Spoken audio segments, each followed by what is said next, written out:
Ministério da Juventude e Desporto, Arte e Cultura tem publicado que se apresenta decreto-lei subsídio para atleta Sira, baseou a comunidade dos países da língua portuguesa e a reunião com o Conselho Ministro. Ministro da Juventude e Desporto, Arte e Cultura, Nélio Isaac Sarmento, rato assunto idane. Foi em remata a reunião com o Conselho Ministro e a Palácio Governo, quarta-feira, Laurencia Fulanzuelo, tinha reunião Rono Lores em Lima. Governante apresenta na decreto-lei IDA com a subsídio para atletas jogos CPLP, mas beserá que a aprovação também a lista completo com a treinador oficiais voluntário, atleta inclui lista com a comissão organizadora para evento internacional. Também, e a semana em maio, se apresenta ricas decreto-lei subsídio para atletas jogos CPLP e a reunião com o Conselho Ministro onde a aprovação.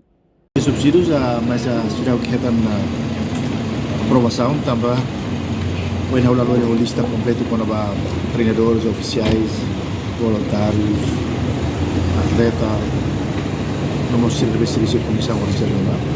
Kemudian semana lain foi kita kumpulnya mai boleh hatta pada aprovação ba subsídios ba atleta oficiais sira inclui voluntários e serviços durante jogos Enquanto os jogos CPLP tinham reunião Rono Lores em Lima, se realiza e a Loron Sanu Lores em Hito, Toloron Rono Lores em Hito, Fulanzuelo tinham e a Timor-Leste.